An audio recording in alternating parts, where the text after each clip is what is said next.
Carl Jung and the Archetypes. Unlocking the hidden forces within. Imagine a hidden blueprint shaping every decision you make, every thought you think, and every feeling you experience. This invisible force isn't some abstract destiny or external influence. It lies deep within you in the vast realm of the unconscious.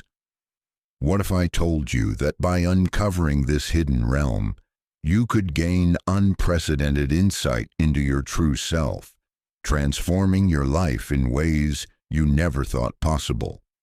Today we're exploring the groundbreaking work of Carl Gustav Jung, the Swiss psychiatrist whose revolutionary ideas have influenced psychology, philosophy, and even literature for generations.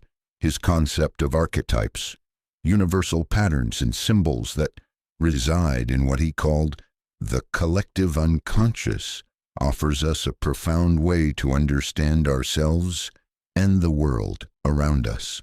We'll discover how these archetypes, like the hero, the shadow, and the wise old man, guide our thoughts and behaviors, often without us realizing it.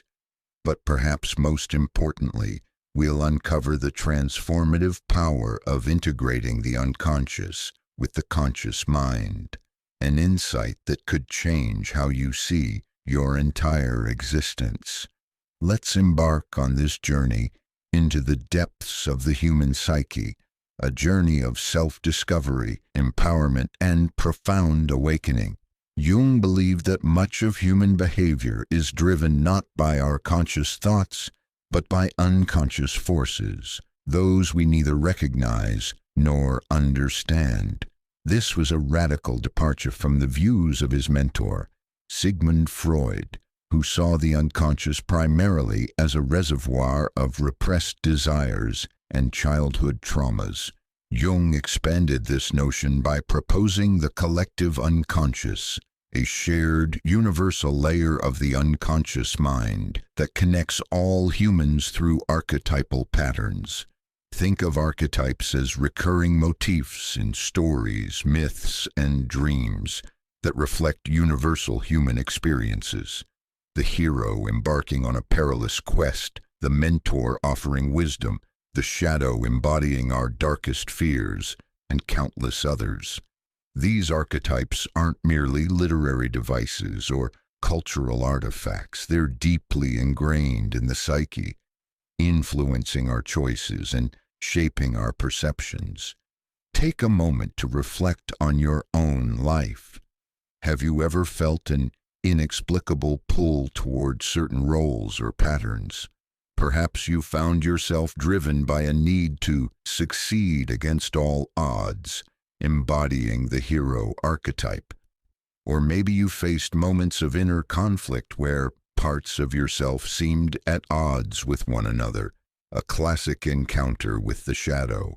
These archetypes manifest in our dreams, relationships, and even the stories we gravitate toward. They act as guides, helping us navigate life's complexities, but they can also become traps, keeping us locked in cycles of unconscious behavior. Jung's idea of individuation, the process of integrating the unconscious with the conscious mind, is the key to breaking free from these cycles. By becoming aware of the archetypes operating within us, we can begin to harness their power instead of being controlled by them. To truly understand these archetypes, let's explore them in more detail. The hero represents the part of us that strives for achievement and growth, often overcoming immense obstacles. Think of iconic characters like Luke Skywalker, Frodo Baggins, or historical figures like Martin Luther King Jr.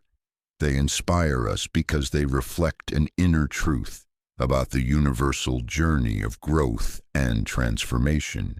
But what happens when the hero becomes overbearing, when the drive to achieve blinds us to other aspects of life?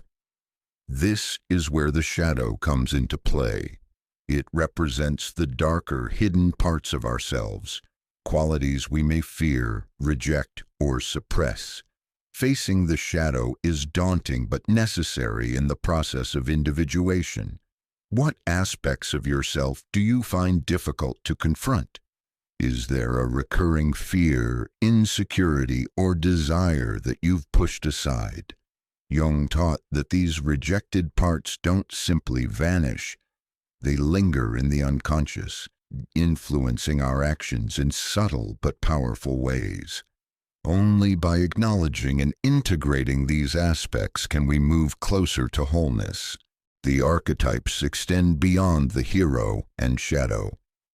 Another prominent figure in Jungian psychology is the persona, the mask we wear to navigate society, the version of ourselves we present to the world. It helps us adapt to social norms and expectations, acting as a bridge between our inner self and external environment. Think about your daily life. Do you behave differently at work compared to when you're with close friends? This shift in behavior is often guided by the persona. While the persona is necessary and useful, it becomes problematic when we over-identify with it. If we rely too heavily on this mask, we risk losing touch with our true self, leading to feelings of emptiness or living a life that isn't truly our own. Are there aspects of your life where you feel like you're wearing a mask? Are you living in alignment with your authentic self? Or is the persona guiding more of your decisions than you realize? The Anima and Animus represent another fascinating dimension of Jung's work, the feminine aspects within men and masculine aspects within women. In contemporary terms, we might interpret this as embracing the full spectrum of human traits, breaking free from restrictive gender norms and stereotypes. A man might connect with his anima by cultivating empathy, intuition, or emotional vulnerability, while a woman might embrace her animus through independence, confidence, or analytical thinking. At the heart of individuation is the self, an archetype representing unity and wholeness. The self is the ultimate goal of psychological development, the harmonious integration of conscious and unconscious elements. Jung described it as the center of our psyche, like the sun at the center of a solar system. All other archetypes, the persona, shadow, anima, and animus, revolve around the self. The path to individuation often begins with a crisis or turning point that forces us to confront our inner world, question our beliefs, and examine the roles we've been playing. Though challenging, these experiences offer opportunities for profound transformation. Have you experienced moments that forced you to pause and reflect on who you are and where you're headed? Dreams provide a direct window into the unconscious, often featuring archetypal symbols that offer clues about our inner state. Recurring dreams about being chased might indicate unresolved fears, while dreams of flying might symbolize a desire for freedom. By paying attention to the emotions and symbols in our dreams, we can gain deeper insight into ourselves and the archetypes at play. The collective unconscious connects us all. It's why myths and stories from different cultures share striking similarities. Consider flood myths in ancient Mesopotamia, India, and the Bible. These stories, though separated by time and geography, reflect universal themes of destruction, renewal, and survival. This interconnectedness suggests that the journey of individuation is not only personal but also universal. As we understand ourselves better, we contribute to a deeper understanding of humanity as a whole. Recognizing and working with archetypes isn't merely an intellectual exercise. It's an experiential process involving active engagement with your inner world. Journaling offers an accessible way to begin this work. Writing down your thoughts, dreams, and reflections creates space for dialogue with your unconscious mind. What recurring themes appear in your dreams? Which fictional characters resonate deeply with you, and why? What aspects of yourself do you admire in others but struggle to embody? Meditation and visualization can also help connect with archetypes.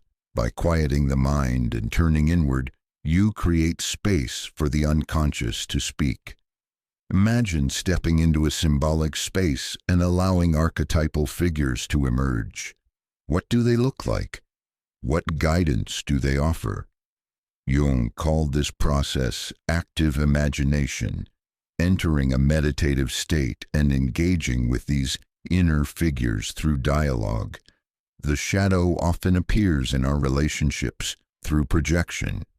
Have you ever been irritated by someone's behavior, only to realize later that they were reflecting qualities you dislike in yourself? When we reject parts of ourselves, we tend to see them mirrored in others. By recognizing these projections, we can reclaim disowned aspects of our psyche. The persona, as we discussed, can become a prison if we mistake it for our true self. Think about the roles you play: employee, parent, friend, leader. Are these aligned with your authentic values, or do they feel imposed by external expectations?